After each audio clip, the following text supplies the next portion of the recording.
Salam TV Desa Banyumas.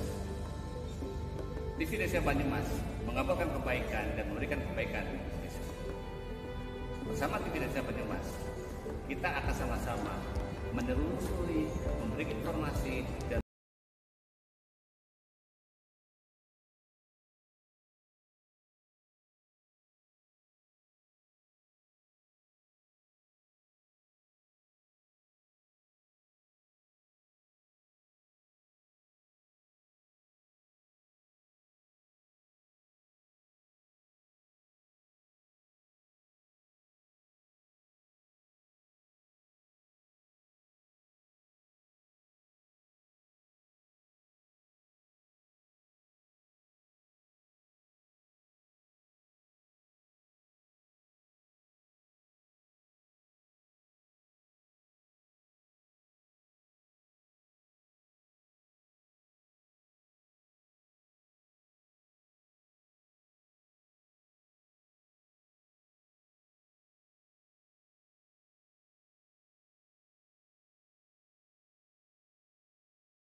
mendukung desa-desa yang sangat tertinggal. Suatu pernyataan yang sebetulnya sepertinya sederhana, Tapi ketika itu sampai kepada pemegang kebijakan, itu kemudian menjadi distingsi yang sangat penting. Suatu indeks yang di dalamnya ada status desa sangat tertinggal. Karena dengan demikian kita benar-benar bisa mencapai tujuan membangun desa, mensejahterakan masyarakat dengan cara desa-desa yang sangat tertinggal itu harusnya semakin berkurang. Nah, yang ada status desa sangat tertinggal pada tahun 2018 itu adalah IDM. Makanya kemudian salah satunya Kementerian Keuangan kemudian menggunakan data IDM sebagai basis untuk pengalokasian dana desa. Dan kemudian yang ketiga, ini peran yang sangat penting dari Pak Mustaqim, dan kita tahu setiap wilayah itu ada pakarnya masing-masing, dan pakar dari IDM itu ya sudah pastilah Pak Mustaqim. Jadi karena beliau yang waktu itu IDM dimulai di 2018 dan kemudian dilanjutkan oleh Pak Mustaqim, ada pengelolanya Pak Zulkarnain naik jabatan gitu, dan kemudian Pak Mustaqim yang menjalankan. Nah, saya kira ada pengembangan di waktu itu ya. Jadi karena dan strategi ini yang kemudian dipakai Pak Mustaqim terus, yaitu peran penting dari pemerintah daerah. Jadi tidak hanya dari desa langsung ke pusat gitu, tapi ada peran-peran penting dari pemerintah daerah gitu. Dan satu capaian yang menarik adalah bahwa selalu di dalam pemerintahan daerah yang baru itu kan ada visi dan misi dari gubernur, dari bupati, dan visi misi itu salah satunya pasti menuju desa mandiri. Kalau kita jalan-jalan ke Bandung misalnya ya, di situ Pak Kadis Provinsi Jawa Barat, Pak Diki misalnya itu di sana ada banyak baliho gitu ya. Apalagi pada waktu pertama kali Jawa Barat sudah lepas dari desa sangat tertinggal dan desa tertinggal gitu. Nah, Pak Diki, Pak Kadis PMJ Jawa Barat misalnya, di situ mencantumkan berapa jumlah desa mandiri, desa maju, desa berkembang, tertinggal, dan sangat tertinggal. Jadi saya kira salah satu pencapaian yang kemudian penting bagi bangsa Indonesia dari Pak Mustaqim ini adalah membuat IDM itu menjadi penghitungan yang paling dipercaya oleh para kepala daerah. Jadi ketika mereka menyampaikan, oh misi kami, visi kami sudah tercapai. Ini buktinya desa maju naik sekian, desa tertinggal sangat tertinggal sudah tidak ada. Nah itu, jadi itu peran penting dari Pak Mustaqim dan tim, karena berhasil untuk memasyarakatkan IDM di kalangan para birokrasi di pemerintahan daerah. Nah kemudian ada selalu menjelang RPJM baru itu rencana pembangunan jangka menengah nasional RPJMN yang baru itu memang hampir selalu ada upaya-upaya untuk istilahnya ya satu indeks saja. Jadi dari dulu inginnya begitu. Yang sering dilupakan itu adalah bahwa menjaga data itu tetap update setiap tahun itu suatu prestasi tersendiri. Jadi itu yang keempat dari yang selama ini dilaksanakan oleh Pak Mustaqim dan tim, konsistensi menjaga updating data tersebut. Tentu saja ada berbagai dinamika di dalamnya, termasuk dinamika kuesionernya perlu ditambah dan sebagainya seperti itu atau diubah gitu. Tapi sejauh saya ikut rapat, maka saya selalu sampaikan bahwa kuesioner itu jangan dikurangi, tapi harus boleh ditambah tapi jangan dikurangi. Ini sebetulnya berkaca dari perkembangan kuesioner potensi desa. Kalau banyak berubah-ubah, kemudian jadi kesulitan untuk membandingkan desa dari tahun ke tahun setelah puluhan tahun ya.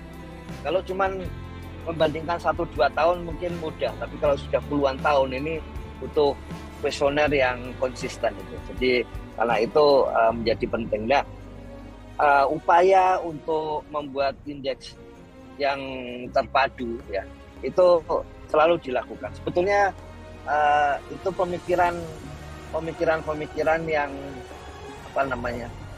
Ya kalau ada satu data itu saya kira nanti semuanya jadi selesai. Kalau ada satu indeks maka kemudian selesai. Jadi di satu sisi ada pemikiran yang seperti itu. Di sisi yang lain sebetulnya ada berbagai kebutuhan gitu ya. Jadi kalau ada banyak data sebetulnya nggak masalah, tapi yang penting akhirnya mau dipakai yang mana gitu. Jadi sebetulnya ada yang juga seperti itu. Di negara lain juga sama, ada yang sukanya satu indeks, satu aplikasi, super aplikasi, tapi ada juga yang nggak apa-apa banyak aplikasi, yang penting saling terkoneksi. Nggak apa-apa ada banyak data, tapi yang penting saling terkoneksi. Nah, dari kami dengan Pak Deputi di BPS itu, sebetulnya kita sudah sama-sama sepakat bahwa nggak apa-apa, yang penting bahkan arah yang hendak dituju bersama itu adalah data registrasi, ya, data registrasi dari desa. Registrasi itu artinya dalam konteks undang-undang statistik, data itu dikumpulkan oleh desa sendiri, bukan data sensus yang harus diambil oleh pemerintah, tapi desa sendiri yang mengumpulkan data itu. Jadi ke depan arahnya seperti itu. Dan salah satu data registrasi yang sudah teruji dari 2018 sampai 2023 tahun lalu itu, ya, dan tiap tahun lagi, yaitu ya data IJM ini. Makanya ada berbagai kesepakatan bahwa nanti data lintas tahun ini akan dikaji mana yang paling dinamis dan mana yang relatif tetap. Misalnya kalau membangun jembatan atau jalan mungkin relatif tetap, ya kecuali ada bencana alam sehingga kemudian rusak gitu. Tapi kalau soal kependudukan mungkin relatif dinamis seperti itu. Jadi nanti itu yang akan dibuat, misalnya kalau gitu BPS juga tidak terlalu penting untuk selalu mendata tiap tahun, tapi hanya hal yang dinamis saja yang kemudian diakses kembali ke kondisi semula, yaitu 10 tahun selama 3 kali. Jadi kalau bagi BPS, kesepahaman di antara kami itu, ya sebetulnya data Podes waktu itu butuhnya setahun atau 2 tahun menjelang sensus.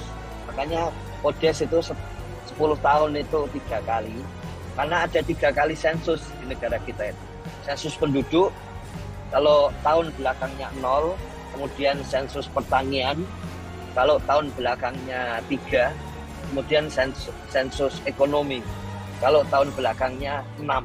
Makanya setahun atau 2 tahun menjelang itu kemudian ada sensus potensi desa. Sebetulnya tujuan utamanya itu untuk blok sensus, memudahkan bagi petugas sensus di saat tahun berikutnya itu untuk masuk blok mana, ke wilayah mana, memastikan seluruh blok sensus di Indonesia itu terisi.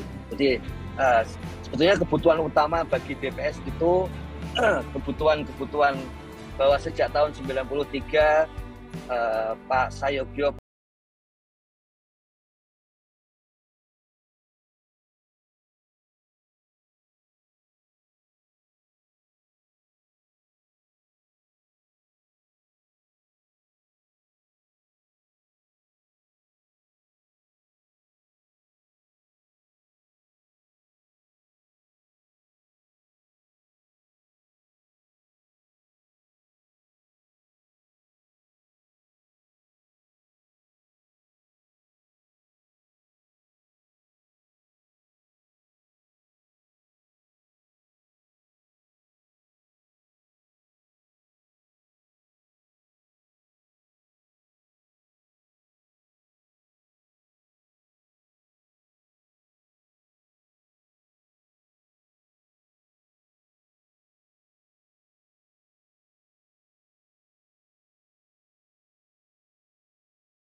olahannya di bulan Juli itu sendiri.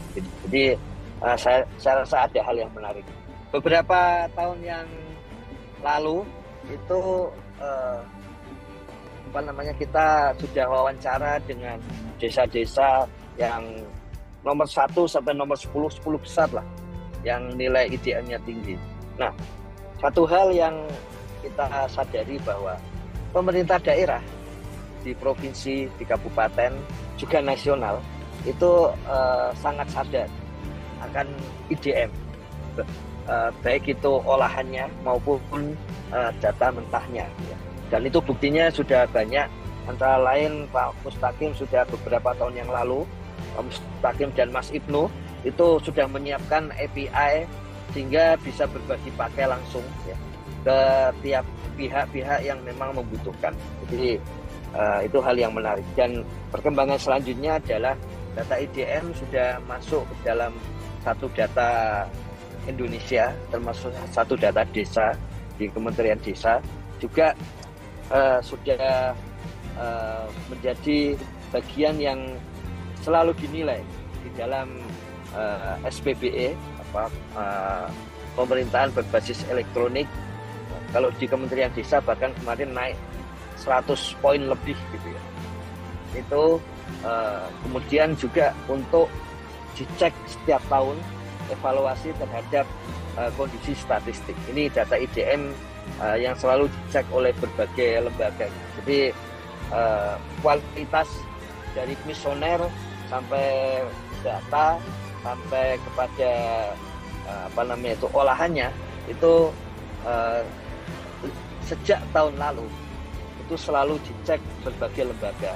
Berbagai lembaga penting itu antara lain adalah pasti BPS, kemudian Bappenas ya, karena satu data Indonesia, dan kemudian ditambah lagi BIG karena kemudian digunakan sebagai isian untuk satu peta Indonesia. Jadi satu peta Indonesia itu di dalamnya antara lain status perkembangan desa di seluruh Indonesia yang terupdate setiap tahun. Saya seperti itu. Jadi makanya ini banyak dicek tiap tahun.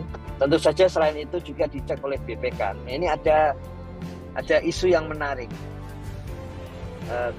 Waktu dulu menggunakan data Podes yang 10 tahun itu 3 kali, itu begitu Podes tidak muncul, maka kemudian Kementerian Desa mendapatkan teguran dari BPK itu.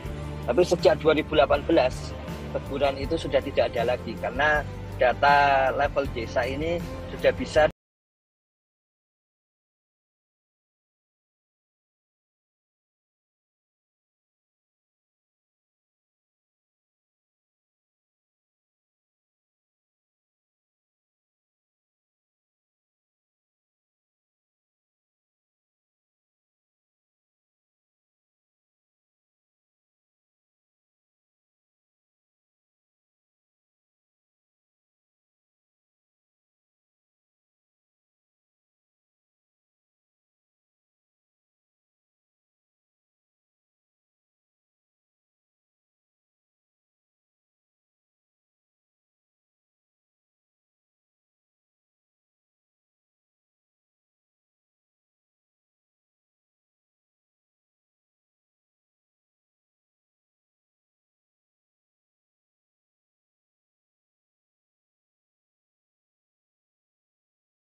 sampai kemudian Pak Mustaqim dan Mas Ibnu bisa ada di sini ya.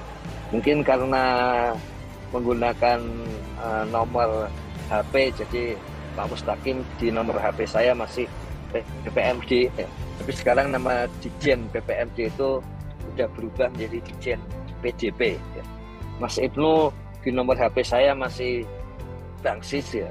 Sekarang istilah Bangsis sudah nggak ada, jadi Mas Ibnu itu menjadi membantu untuk seluruh kementerian, tidak hanya di Pusjatin, mulai tahun lalu 2 tahun yang lalu. Kayaknya begitu, Gus Panudi. yang bisa disampaikan perkembangannya. Terima kasih. Ya, terima kasih Gus Ivan yang sudah memberikan pengantar yang juga luar biasa kaitannya dengan kelebihan. Ya, kita beri kesempatan tadi nanti Pak Mustaqim dulu kaitannya untuk menyampaikan kaitannya dengan pertama yaitu pembaharuan di baik itu di kuesioner atau yang lain kaitannya dengan IDM. Karena setiap tahun kan ada sebuah pembaruan, tapi tidak ada pengurangan. Nanti Pak Mustaqim, kemudian yang kaitannya karena ini juga nanti ada penguploadan kaitannya pengunduhan kaitannya dengan termasuk nanti kaitannya dengan foto berseragam dinas dari kepala desa yang juga diunggah itu. Ya, kami persilakan Pak Mustaqim. Ya, terima kasih. Selamat pagi Pak Kaban, Pak Ivan, yang selalu mendampingi sejak tahun 2018, dan terima kasih Mas Ibnu yang selalu mensupport sejak tahun 2018 juga. Terus teman-teman, Bapak Ibu, Pak Sabana, Pak Slamet, Pak Kanudi, dan rekan-rekan yang lain, Pak Asimanudin ya. Izin Bapak Ibu, sebenarnya Kementerian Desa itu tidak memiliki arti apabila tidak mendapat dukungan penuh dari teman-teman TPP di seluruh Indonesia. Dan pada prinsipnya kolaborasi dengan pemerintah desa itu memang diperlukan. Karena dalam membangun desa, kami sadar sejak tahun 2018 saya mencoba untuk memahami tentang teori pentahelik, berbicara tentang teori-teori yang di pedesaan. Ternyata banyak sekali ilmu yang saya dapat. Namun di tahun 2018 kami bersama tim kecil itu selalu gelisah bahwasanya kalau data ini hanya bersifat keluar indeks atau skor maupun status, ini kita tidak memiliki nilai effort yang lebih. Makanya semenjak tahun 2019 kita mencoba diskusi dengan tim Pusdatin pada saat itu, gimana kalau kita harus memunculkan rekomendasi atau masalah-masalah yang kita hadapin di tahun ini supaya tahun depan itu tidak menjadi masalah. Itu Pak poinnya. Karena kita kalau melihat dari pergerakan perkembangan status desa, bahwasanya ternyata dari tahun ke tahun itu mengalami peningkatan yang sangat drastis. Dan menurut saya di tahun 2023 hasil pemutakhiran ini hasilnya sangat luar biasa. Karena di tahun 2023 desa mandirinya itu sudah naik ke 11.000, sedangkan targetnya pada saat 2023 masih mencapai 5.444. Kita udah setengah dari itu.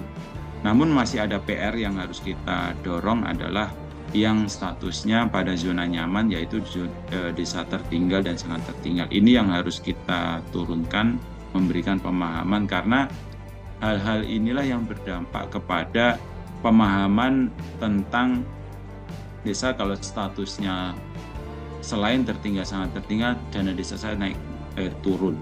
Jadi hal itulah yang perlu menjadi PR bagi kita semua, teman-teman pendamping maupun pemerintah daerah, memberikan pemahaman kepada desa, apalagi dengan adanya revisi undang-undang, ini harus lebih gencar lagi kita sebagai pendamping di dalam mendampingi desa. Pemahaman ini yang salah, bahwasanya status perkembangan desa yang kalau statusnya tertinggal sangat tinggal, nanti dana desanya naik dan turun, atau naik lah ya. Itu yang menjadi pemahaman yang harus kita clearkan. Bapak Ibu, tidak ada hal yang berbeda. Cuma pada tahun 2023 tadi sudah disampaikan, di tahun 2019 itu sudah ada penggiringan bahwasanya harus disatukan. Namun pada saat itu masih belum ada kata sepakat. Karena apa? Karena konsep di dalam pemutakhiran tidak sepakat di sini Bapak Ibu. Bahwa Kementerian Desa pada saat itu memang didorong untuk menerbitkan regulasi, tetapi hanya menerbitkan regulasi dan hasilnya itu berdasarkan dari datanya dari BPS. Dan di sini yang tidak ada kalimat sepakatnya. Maka di tahun 2023 dari awal pembahasan yang sudah 26 kali pertemuan intens antar lintas KL, kita mempertahankan konsep pemutakhiran data seperti ini, yaitu dimulai dari desa, kecamatan, kabupaten, dan provinsi. Supaya apa? Supaya data ini milik kita bersama. Dan ini bisa diketahui karena apa? Terjadinya pembangunan atau terjadinya capaian hasil yang signifikan tadi saya sampaikan di atas ini, itu karena apa? Terjadinya kolaborasi bersama. Kita tahu pada posisinya bahwasanya desa harus melakukan apa dan bagaimana siklus perencanaan pembangunannya itu dimulai. Inilah edukasi yang harus kita terapkan, bahwasanya seperti ini Bapak Ibu. Kalau di level desa pemutakhirannya itu sesuai dengan kondisi real di lapangan, maka kebijakan perencanaan yang berbasiskan data di level kabupaten provinsi ini tidak akan meleset.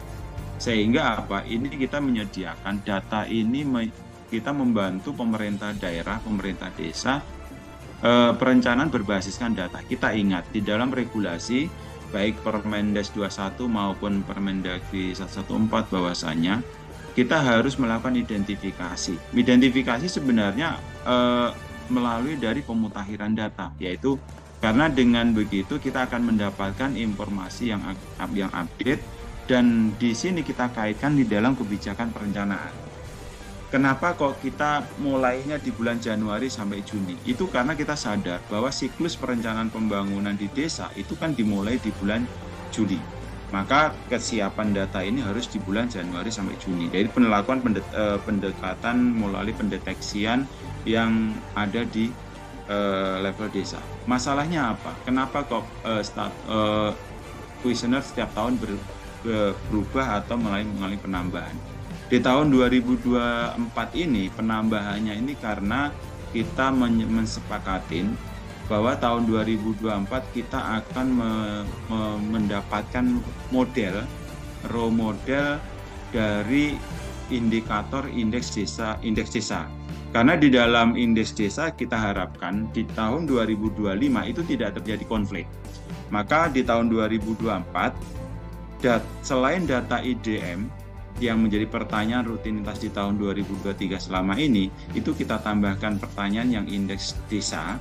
Itu harapannya adalah, tetapi di dalam pertanyaan indeks desa kita belum memunculkan skor kesimpulan akhir maupun statusnya.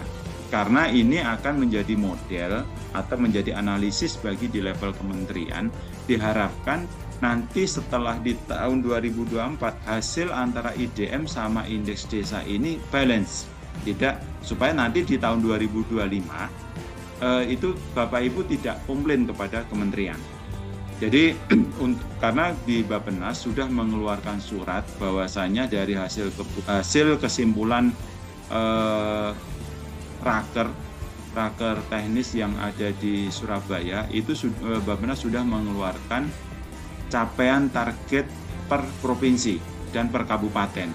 Itu cuma tinggal di tahun 2024 base data atau base untuk jumlah status mandirinya di tahun 2024 ini masih belum dikeluarkan, masih bersifat persentase kenaikan dari tahun 2025, nanti peningkatannya adalah sekian persen. Itulah nanti base raw datanya dari sini Bapak Ibu. Jadi hal inilah yang perlu kita pahamin, tidak ada yang berubah, cuma kita mencoba revitalisasi di tahun 2024 ke 2025 ini supaya tidak terjadi permasalahan nanti ke depannya. Jadi perhitungannya kita mendorong bagaimana data ini tetap konsisten dan tidak terjadi perubahan skor pasti ada Bapak Ibu. Cuma yang disinilah yang tugasnya di level kementerian bagaimana model-model yang nanti data yang kita kumpulkan itu akan meminimalkan supaya nanti 2025 soft dan Bapak Ibu tidak banyak komplainan oleh pemerintah daerah. Yang ke depan Bapak Ibu yang harus kita ketahui, konsepnya nanti akan lebih intens dan akan lebih kencang progresnya. Karena apa? Bappenas akan mendorong ke Bapeda Provinsi dan Bapeda Kabupaten yang pastinya Bapak Ibu peran di sini akan diperlukan sangat lebih, dan kerja Bapak Ibu itu akan lebih ringan karena di level birokrasi sudah akan mensupport poin itu. Kalau aplikasi atau website IDM ini nanti akan dipakai keberlanjutannya, jadi nanti diharapkan hanya hilang M-nya akan hilang. Jadi id.kemendesa.go.id, sehingga apa? Konsep pemutakhiran data ini akan kita pertahankan, yaitu dari desa didamping oleh pendamping lokal desa. Kenapa di dalam berita acara ada minta persetujuan tanda tangan BPD? Karena ada beberapa usulan BPD di wilayah Sumatera dan Sulawesi itu meminta ada peran. Makanya di level kabupaten, di level desa kita menambahkan tanda tangannya BPD. Disitulah kita mengharapkan ada hal yang positif, bahwasanya kalau BPD mengetahui masalah rekomendasinya yang menjadi concern hasil identifikasi tahun itu, maka kita harapkan bisa didorong untuk pembahasan di musyawarah desa. Pertanyaan yang selalu berulang ke kami adalah bagaimana kita mengukur atau kita mengetahui hasil pengukuran desa ini ditindaklanjut di musyawarah desa. Ini sebenarnya bisa dilakukan apabila antara dua aplikasi, antara MonFDD dengan aplikasi IDM ini bisa disatukan, maka kita akan mengetahui berapa persen jumlah desa yang menindaklanjutin dari musyawarah desa, dari hasil pengukuran ke musyawarah desa. Itu bisa didetek Bapak Ibu, sehingga dengan begitu kita akan bisa memprediksi persentase atau jumlah desa yang menindaklanjutin. Sehingga ini juga menjadi pertanyaan Menpan RB, berapa desa yang menindaklanjutin dari hasil pengukuran. Tapi pada posisi saat ini kita hanya mampu mendeteksi dari statusnya, tetapi bisa juga mendeteksi dari penurunan rekomendasi yang dilakukan oleh desa atau hasil pengukuran dari tahun 2023 menjadi 2024 itu rekomendasinya dari desa setiap desa mengalami penurunan, berarti ada tindak lanjut. Itu yang mungkin yang bisa cuma ini menjadi PR kita semuanya di level kementerian, bagaimana kita mendeteksi ada pertanyaan berapa desa yang menindaklanjutin dari hasil pengukuran di rekomendasi. Itu menjadi PR juga, karena yang selalu menjadi pertanyaan oleh Menpan RB itu juga poin yang perlu kita jawab untuk pekerjaan kita supaya nggak kita lakukan secara manual, tapi by system. Mungkin itu Pak Kaban PR yang selanjutnya yang harus kita jawab supaya kerja kita di level kementerian tinggal satu klik kita udah tahu berapa desa yang menindaklanjutin dari hasil pengukuran. Itulah yang harus kita dorong. Sebenarnya konsep ini tahun 2020 sudah kita bayangkan, sudah kita mau ketuskan, cuma pada saat itu ada yang tidak terjadi peralihan, maka belum terrealisasi antara penggabungan atau memonitor antara desa hasil pengukuran ke pencatatan untuk APBDes-nya. Itu Bapak Ibu, kalau peran Bapak Ibu masih sama, kami memohon dengan sangat dengan keluarnya surat yang dari Bapak Dirjen ke BPSDM meminta kepada desa-desa atau pendampingan yang desanya status tertinggal dan sangat tertinggal harus fokus kepada pengentasan kemiskinan sama kemandirian desa. Kita sadar bahwa Bapak Ibu, desa tidak akan tahu, desa hanya tahunya adalah dana desa saya naik dan turun. Itu yang kita ketahui. Tetapi apabila dana desanya naik karena dia statusnya tertinggal, sangat tertinggal, sedangkan itu ada tambahan alokasi afirmasi, dia tidak tahu apa yang harus dilakukan. Maka tugas kita sebagai pendamping untuk mendampingi bahwasanya mendorong bagaimana yang statusnya tertinggal, sangat tertinggal, mereka menindaklanjutin dari rekomendasi yang ada. Karena di dalam rekomendasi itu yang diharapkan adalah menurunkan kemiskinan, angka kemiskinan sama kemandirian desa. Pada operasionalnya seperti apa?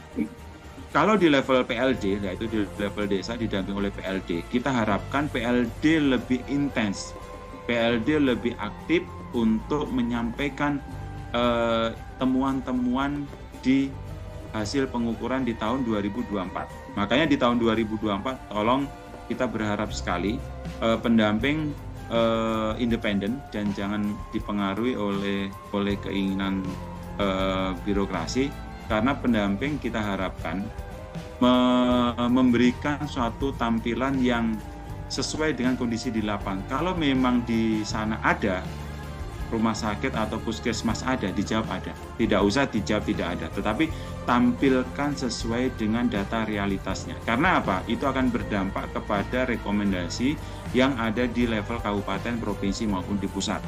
Di level kabupaten, TAPM kabupaten itu harus memainkan peran membangun kolaborasi dengan Dinas PMD dan Bapeda. Diharapkan rekomendasi ini mampu didistribusikan ke OPD-OPD. Itulah yang harus kita jaga, ritme ini. Walaupun saat ini adalah pembiayaan langsung di level kementerian, tetapi membangun kolaborasi, membangun komunikasi di level kabupaten dan provinsi ini harus tetap konsisten, harus tetap jalan. Karena apa?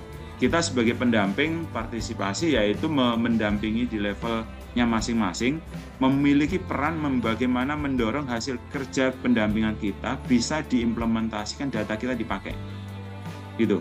Kalau di level kementerian kita memainkan peran yaitu merangkul di level kementerian yaitu Bappenas, Bappenas, Kemenko, Setkap dan Kemendagri manpa BPS, itu supaya apa? Kita sudah solid Bapak Ibu, karena kita makanya tidak heran dengan keluarnya surat dari Bappenas bahwasanya capaian RPJP-nya tiap tahunnya sudah ada berdasarkan dari indeksnya, karena kita memikirkan bahwasanya ini tidak boleh berlarut dan ini, tetapi muatan yang adanya Kementerian Desa dengan konsepnya partisipasi itu harus tetap kita pertahankan. Itulah poin-poin kenapa di tahun 2023 mengalami perubahan konsep, karena pada prinsipnya adalah di indeks desa yang dulunya di IDM itu berbicara tentang akses, itu hanya melihat tentang jarak atau waktunya, tetapi di dalam indeks desa melihat dari 3 poin, yaitu mulai dari jarak, waktu, dan ketersediaan transportasinya. Di situ analisis-analisis yang perlu pengembangan, karena di IDM ini adalah konsep di tahun 2016 itu mengalami perubahan kondisi yang ada di desa, mulai dari transportasi online-nya sudah berubah, e-commerce-nya sudah banyak yang berubah, tentang logistiknya juga sudah banyak berubah, dan tentang perbankan juga banyak berubah. Jadi kita tujuannya memang melakukan revitalisasi ini harus mengikuti perkembangan zaman. Kenapa kok IDM dari tahun 2016 sampai 2023 ini belum berubah? Karena apa? Karena diatur di dalam peraturan Menteri Desa.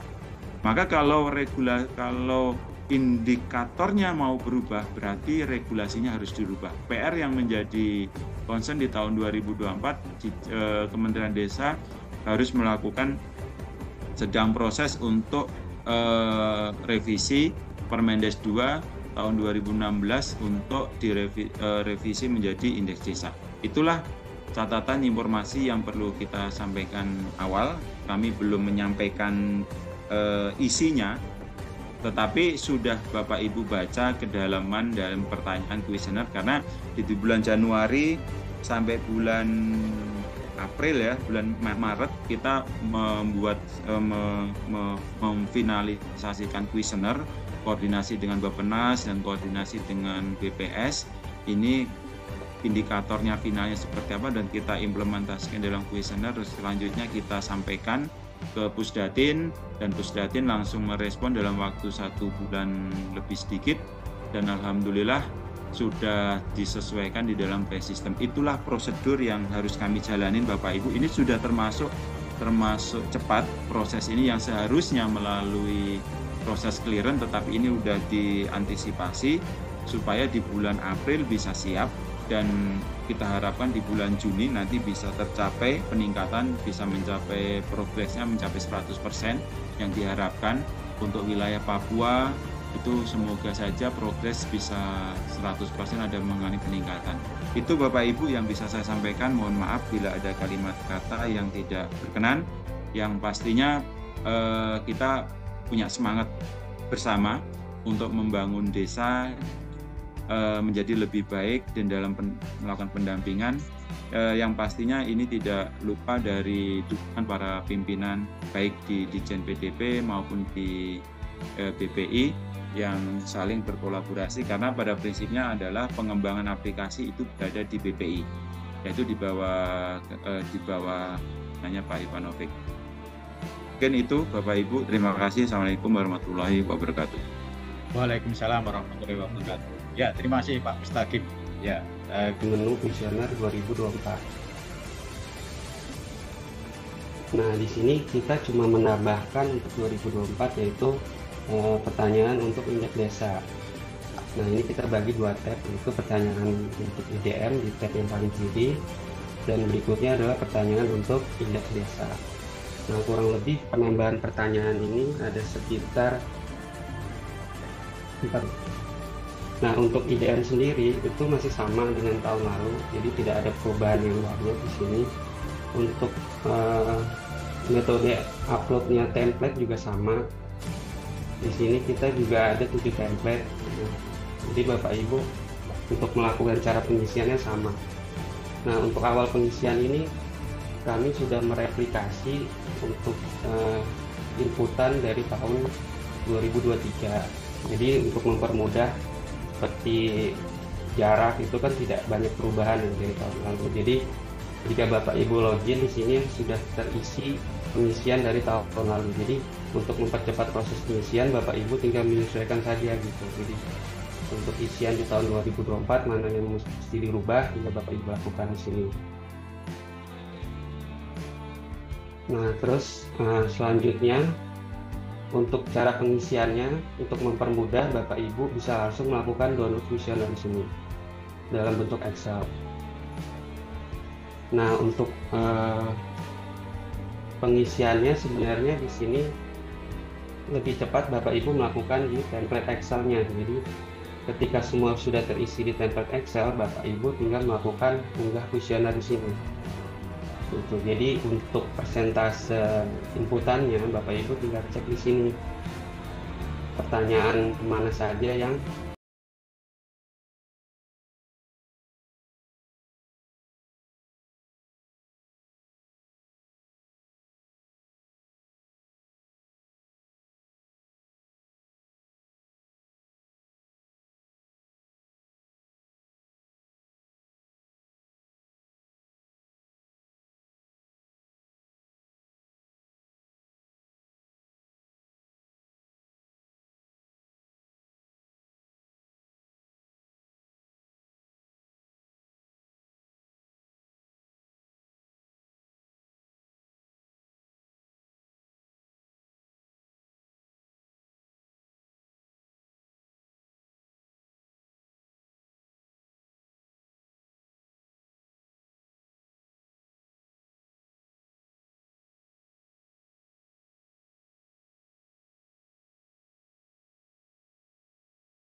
nah ke sini. Jadi di sini kasusnya itu adalah karena kita saya share lagi yang webnya. Nah, ternyata nilai yang di sini, misalnya contohnya di web ini kan belum ada validasi Bapak Ibu. Jadi misalnya kalau kita input di sini nilainya 400 gitu. Jadi untuk hasil total skor indeks desa itu menjadi error seperti yang tadi. Jadi Bapak Ibu pastikan nilai-nilai yang di sini jumlah usia itu tidak melebihi dari pertanyaan yang sebelumnya. Gitu. Nah itu baru kemarin kami temukan, jadi ada error, tapi di sini lolos gitu secara webnya. Jadi Bapak Ibu untuk pengisiannya mohon dilakukan di Excel dulu, dipastikan semua di template Excel itu rumusnya keluar semua hasilnya.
Assalamualaikum warahmatullahi wabarakatuh.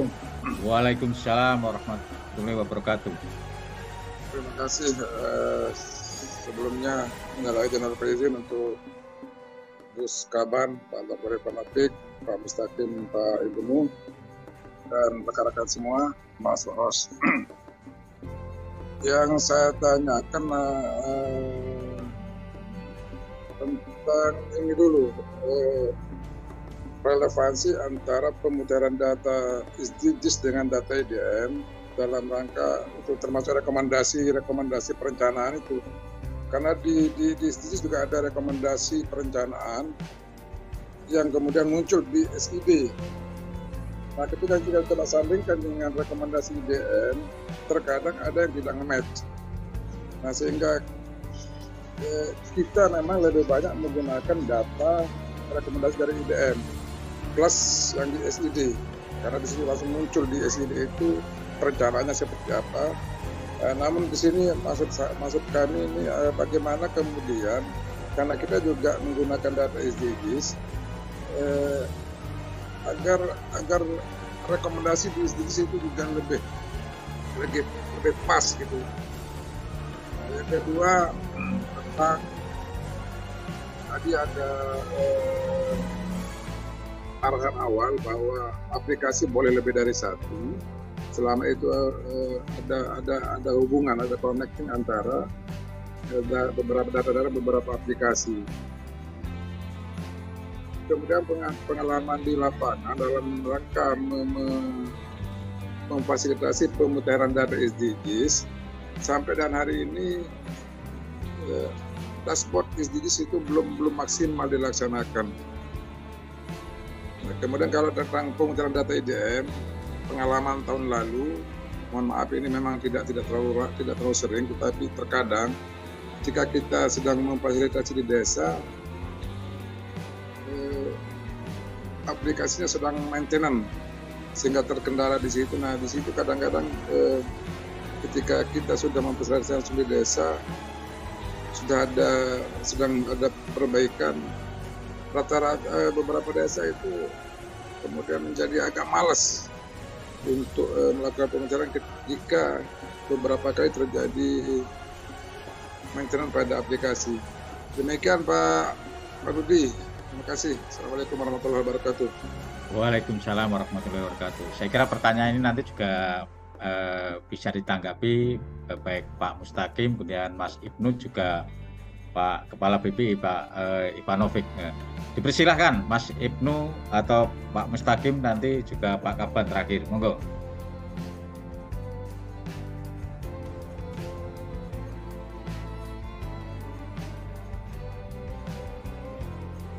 Baik Pak, makasih atas koreksinya. Terima kasih atas yang pasti gini Bapak Ibu.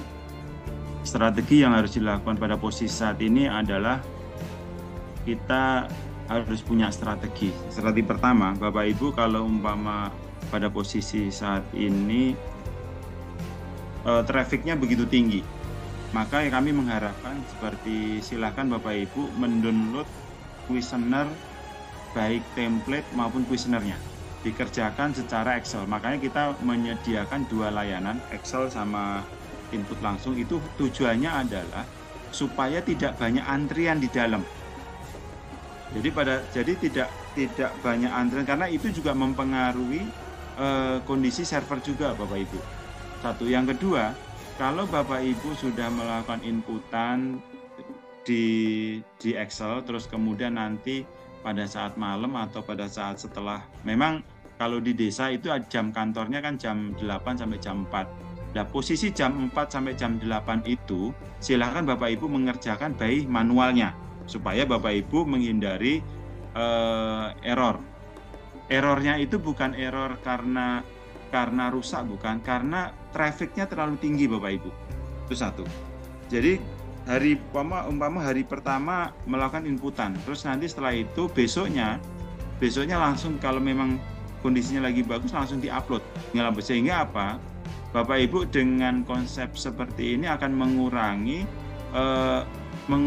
tumpukan yang ada di dalam pada saat pas melakukan penginputan.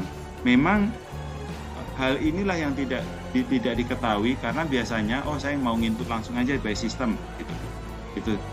Di saat memang di saat nginput terus kemudian nanti dia secara otomatis juga tersimpan Bapak Ibu. Cuma itu memberikan penumpukan di sistemnya satu. Yang kedua, rekomendasi. Di tahun 2023 kita 2024 ada perbaikan rekomendasi, kita coba kaitkan dengan peraturan Menteri Desa, yaitu Permendes tentang prioritas penggunaan dana desa, itu sudah kita konekkan. Jadi semoga saja rekomendasi di tahun 2024 sudah mulai pendekatan yang sesuai dengan regulasi juga. Itu Bapak Ibu, yang pastinya Bapak Ibu, rekomendasi kita mencoba melakukan perbaikan di tahun 2024 ini supaya bisa membantu memberikan suatu bank informasi kegiatan aktivitas yang bisa disampaikan kepada desa maupun di pemerintah kabupaten dan provinsi. Poin yang selanjutnya adalah ada pertanyaan, rekomendasi untuk indeks desa apa? Itu belum. Kami masih menunggu permodelan di tahun 2024, nanti setelah itu rekomendasi di tahun 2025 pasti ada. Jadi jangan khawatir. Kebiasaan yang sudah kita lakukan di pemutakhiran dari 2018 sampai 2023 ke 2024 ini akan tetap kita konsistenkan supaya apa? Aplikasi yang kita konsep ini untuk memudahkan Bapak Ibu dalam melakukan pendampingan, tidak harus berpikir lebih banyak lagi. Satu. Yang kedua, kebiasaan kita adalah karena pada saat kita mengkonsep sebuah aplikasi, kita memposisikan kita sebagai orang desa, kita sebagai orang pemerintah kabupaten dan provinsi. Sehingga apa? Kebutuhan mereka itu apa, dan disitulah kita sebagai penanggung jawab PIC di level pusat, itu harus mengedepankan keinginan di level desa, di level kabupaten dan provinsi. Sehingga apa? Tidak heran kebutuhan atau memang keinginan dari pemerintah desa atau kabupaten provinsi seperti apa nanti disampaikan ke kami untuk kami pikirkan untuk skala nasional. Mungkin itu Bapak Ibu yang bisa saya sampaikan. Terus yang saya sampaikan lagi, hubungan antara SDGs itu sebenarnya ada hubungan erat Bapak Ibu dengan perkembangan status desa, baik di level desa maupun di kawasan maupun di daerah. Karena kita mengenal kalau di level desa itu ada yang dulu ada indeks desa, ada IDM, ada Prodeskel maupun FDeskel, itu di level desa. Kalau di level kawasan itu ada indeks perkembangan kawasan perdesaan. Terus kalau di level daerah ada IDT, indeks daerah tertinggal. Itu juga sebenarnya itu kalau SDGs-nya bagus Bapak Ibu, itu akan mendorong indeks-indeks baik di desa, di kawasan maupun di daerah tertinggal. Itu tambahan yang bisa saya sampaikan. Terima kasih. Ya. Terima kasih Mas Mustaqim. Ada tambahan Mas Ibnu? Ya, baik Pak. Terima kasih kritiknya. Tentunya Pak, kami belajar dari pengalaman tahun lalu ya. Jadi ketika traffic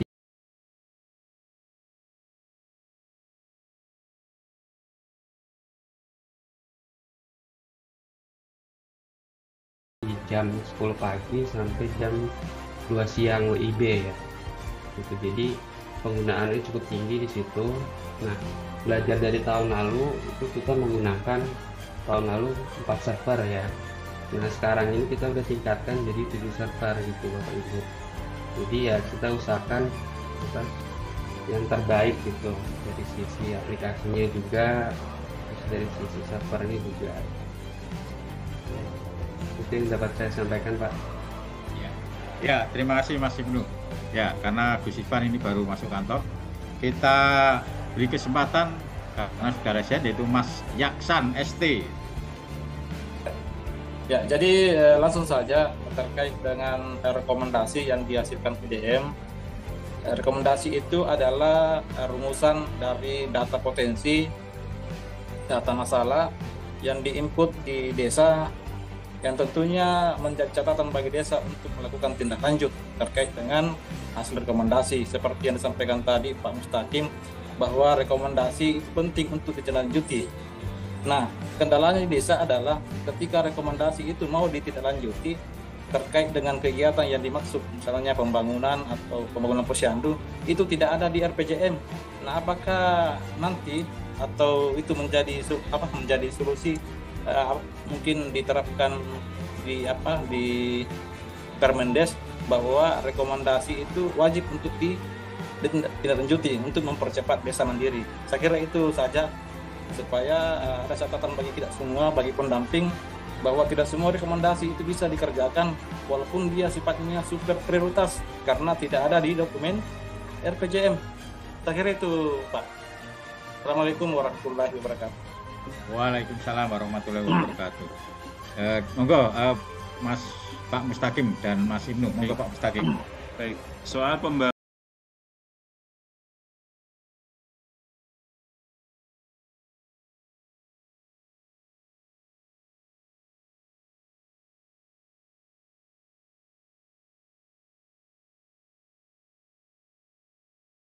layanan kesehatan. Kalau memang masuk di dalam peningkatan layanan kesehatan itu sebenarnya kan baik dari sarana sama prasarana maupun layanannya kan yang harus melakukan pendekatan. Oh ternyata ini tidak masuk kewenangan di desa. Oke baik, kalau tidak masuk kewenangan kabupaten ke desa berarti kita masukkan ke levelnya di atasnya, yaitu levelnya kabupaten. Makanya di dalam kita selalu menyampaikan begini, manfaat dari pemutakhiran data ini selain dari kita mengidentifikasi, terus kemudian keluar status untuk anggaran, terus untuk jawab rekomendasi dan untuk menjawab RPJM, tetapi kita harus membangun kolaborasinya.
Ke OPD. Karena rekomendasi ini kita munculkan, rekomendasi per indikator kita munculkan di level kabupaten, provinsi, dan pusat.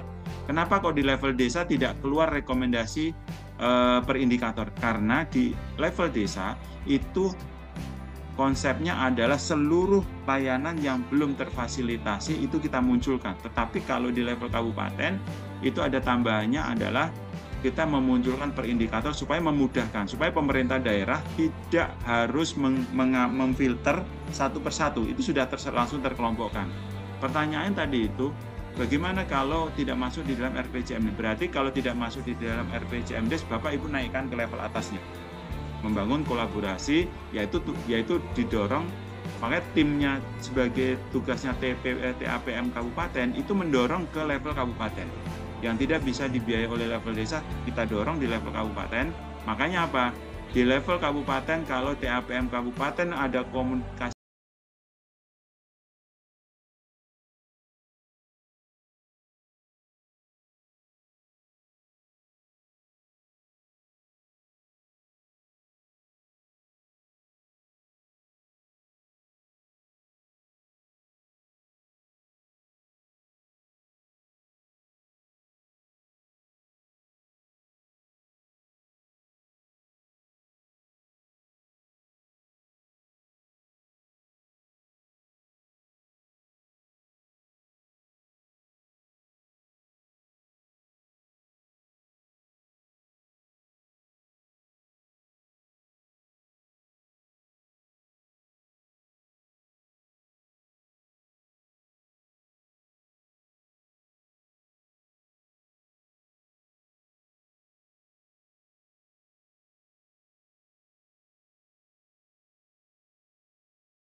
Halo Bu Yulis. Kuesioner yang ada di yang kedua EHDW kan di sini kita EHDW, SDGs dan IDM itu saling ada berkaitan.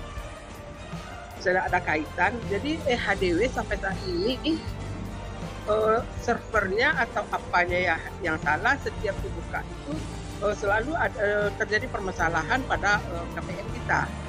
Jadi yang saya tanyakan di sini, bagaimana kita penginputan tersebut, apakah kita mengacu kepada EHDW dan SDGs atau kita bisa menginput sendiri yang kenyataan yang ada di lapangan. Terima kasih.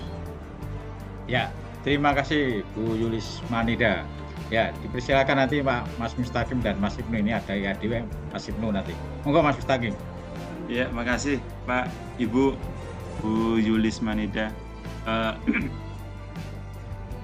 Inilah IDM ini atau pendataan desa ini sebenarnya adalah merangkum dari data-data desa yang ada di desa. Ya. Kenapa kok ada pertanyaan khusus konvergensi stunting? Sebenarnya asal usulnya di tahun 2018 itu di IDM maupun untuk ukuran stunting masih belum ada, makanya kita munculkan pertanyaan konvergensi stunting. Karena apa? Pertanyaan inilah yang menjadi PR. Kita akan mendapatkan gambaran di skala nasional, karena ini menjadi tupoksinya Kementerian Desa mendata untuk konvergensi stunting. Itu cuma pada posisi saat ini aplikasi EHDW masih ada kadang lancar, kadang tidak. Itu menjadi PR buat kami untuk menjadi concern, jadi perbaikan. Terima kasih atas koreksinya, Bu. Semoga saja ini menjadi perbaikan atau menjadi koreksi selanjutnya. Semoga saja di tahun 2025 tidak terulang lagi. Itu. Terus kemudian hubungan tadi saya sampaikan hubungan antara EHDW, SDGs maupun IDM ini. Kalau IDM ini adalah melakukan evaluasi di level desanya. Kalau untuk pendapatan pengeluaran per kapita, pendekatannya adalah sebenarnya realitanya seharusnya begini Bapak Ibu. Pengeluaran per kapita itu seharusnya dilakukan pendataan seluruh masyarakat yang ada di desa, sehingga nanti akan mendapatkan rata-rata average-nya di masing-masing warga. Dengan begitulah pendapatan pengeluaran per kapita di satu desa average-nya adalah sekian.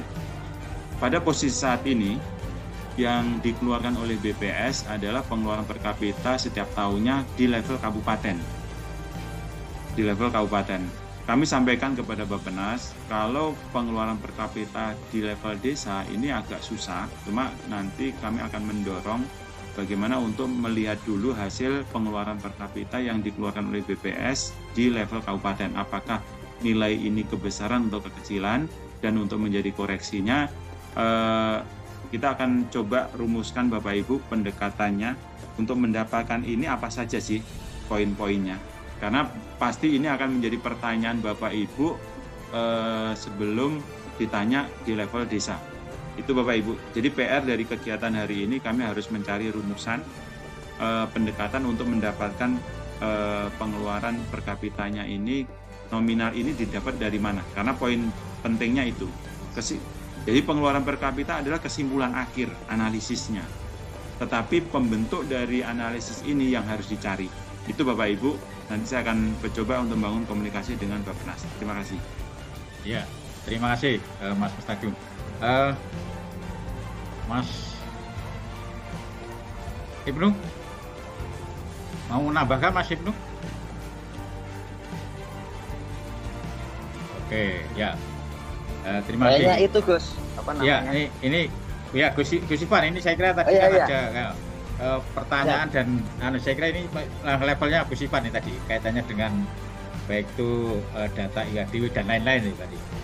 Ya, jadi di Kementerian Desa memang sejak 2 tahun yang lalu ya, sebenarnya sudah dipraktekkan secara efektif tahun lalu. Itu memang ada sesuai dengan arahan dari Bapak Presiden, itu ada namanya wali data, itu di Pusdatin.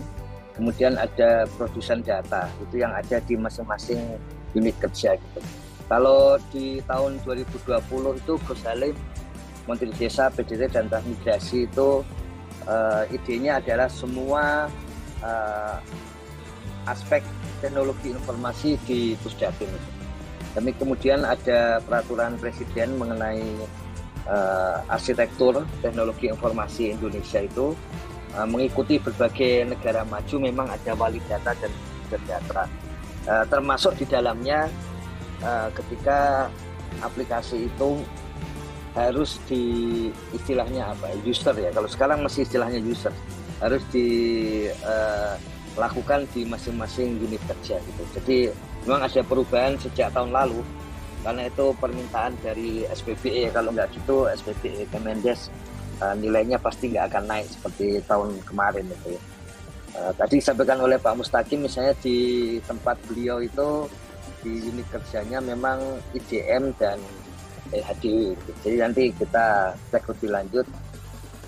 Kemudian yang perlu disampaikan juga bahwa sejak awal itu data level desa itu selalu oleh BPS ya. Semula pertanyaannya itu yang dominan gitu. Misalnya yang dominan untuk yang dominan bahan bakar masaknya itu apakah menggunakan kayu bakar ataukah menggunakan gas ataukah menggunakan minyak tanah, selalu yang dominan. Kenapa yang dominan pertanyaan itu? Karena di dalam rapat mereka punya istilah masyarakat statistik, itu para akademisi yang mendukung BPS untuk menjaga kepercayaan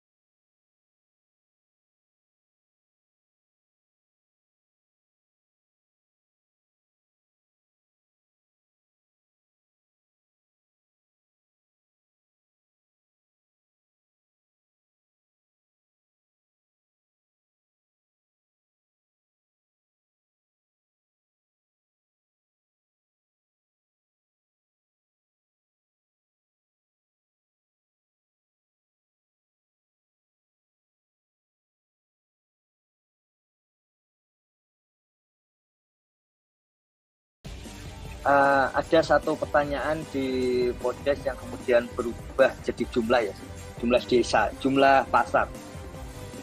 Kemudian jadi mirip dengan IDM, jadi sampai ada ratusan puluhan pasar. Nah itu hal-hal seperti itulah yang kemudian dipotong gitu, karena kalau di Kementerian Desa kalau datanya tidak bisa dipercaya dan tidak bisa dikoreksi, ya langsung kita hapus saja gitu. Jadi itu tidak digunakan data yang seperti itu.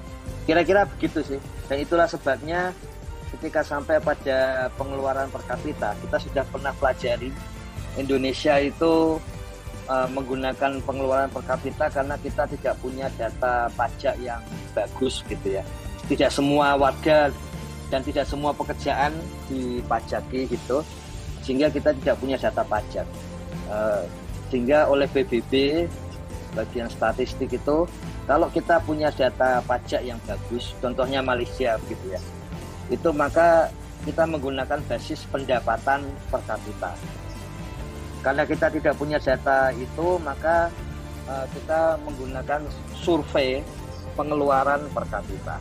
Kita sudah sama-sama tahu plus minusnya. Untuk makanan ditanya seminggu sekali, untuk non makanan setahun terakhir gitu, melalui data atau Suselnas. Makanya setiap kali menjelang Suselnas itu kita minta wanti-wanti ke desa semua itu bahwa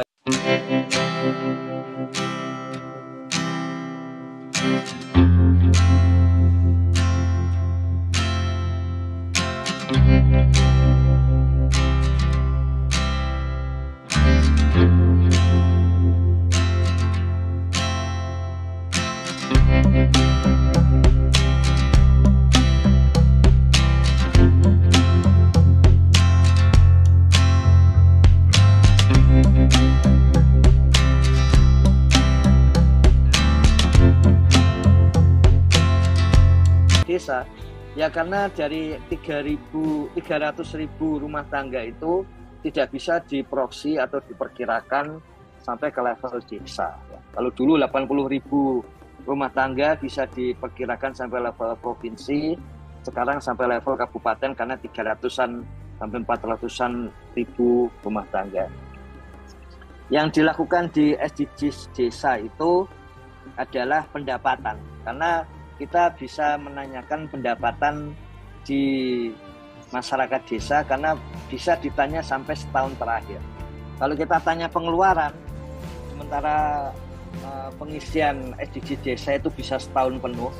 Kalau ditanya pas pengeluaran pas panen padi, nanti nggak ada pengeluaran untuk beli beras gitu. Jadi karena tidak cocok kalau itu bukan survei, karena kita selalu sepanjang tahun, maka pertanyaannya pendapatan. Dari situlah ada pendapatan per kapita di tiap keluarga. Jadi saya kira dari awal sudah sama-sama diketahui pendapatan per kapita itu kalau langsung ditanya pasti datanya jadi sulit dipercaya gitu. Makanya harus survei atau sensus ya. Jadi karena kita tidak survei, maka sudah disiapkan di SDGs desa itu pendapatan per kapita. Jadi saya kira nanti hari ini saya sampaikan ke Bu Kapus Datin supaya pengeluaran per kapita di tiap keluarga dan kemudian bisa dinaikkan ke level desa itu bisa dikeluarkan, dan kemudian tentu saja itu hanya cocok bagi sekitar 37.000 desa ya yang sudah mengisi 100%. Kalau nggak 100% nanti angkanya jadi aneh nanti angkanya jadi berubah. Saya kira begitu sih. Kalau yang lain-lain sebetulnya asal itu dominan sih nggak masalah. Jadi sebetulnya angka secara teknis statistik rasio dan interval dibuat menjadi statistik ordinal. Mana yang dominan itu yang digunakan di IDM yang lama maupun yang di Podes itu. Tapi kalau sudah individu dibuat rata-rata itu sebetulnya tidak, masyarakat statistik Indonesia sebetulnya tidak merekomendasikan itu sih. Makanya dulu pernah ada jumlah orang miskin di desa di Podes itu kemudian diminta masyarakat statistik Indonesia untuk dihapus karena tidak bisa ditentukan pendapatan per kapita itu tadi. Nah, sekarang kita menggunakan pertanyaan yang sama yang dulu ada di Podes tahun 2000 gitu ya. Jadi kita sudah tahu kelemahannya itu. Tapi nanti saya kira karena kita punya SDGs desa sejauh 37 ribuan desa, nanti kami sampaikan ke Pak Mus dan rekan-rekan nanti biar dipakai untuk sebagai panduan. Tapi selebihnya beda lah. Kalau tadi soal rekomendasi, ya yang satu rekomendasi level desa, yang satu rekomendasi level keluarga dan individu. Jadi kalau di desa seperti itu. Sebetulnya salah satu yang diinginkan dari IDM itu kan ada outcome dan impact ya. Makanya sekarang ketika ada tambahan rumah tangga miskin, terus sekarang ditambah pendapatan per kapita, sebetulnya ya seperti itu sih, ada hasrat seperti itu. Ya kalau terlalu banyak pendataan di desa ya nasihat yang paling arif ya dikerjakan sedikit demi sedikit. Karena saya masih ingat itu, kalau IDM itu laporan-laporan dari WA, kami sudah mulai, wah kami selesai, itu nggak sampai seminggu IDM terkumpul. Tahun lalu Gus Emri bahkan memadukan hasil SDGs desa, kemudian EHDW dengan IDM, sehingga mengisi daftar IDM untuk yang stunting itu menjadi lebih mudah. Itu juga bisa sih. Saya kira begitu. Terima kasih ini Pak Mustaqim. Nanti berbagai hal yang tambahannya nanti kita akan seperti biasa kami akan mendukung tim Pak Mustaqim, tim PDP gitu untuk segera mempercepat ini. Termasuk jika ada masalah jangan sungkan disampaikan ke Sapa Desa, termasuk masalah IT, karena Bu Kapus Datin itu sebagai pimpinan di Sapa Desa, jadi pasti beliau akan langsung menerima berbagai pernyataan atau kebutuhan itu. Makasih ini Gus Panudi, Pak Mustaqim. Mas Ibnu, terima kasih.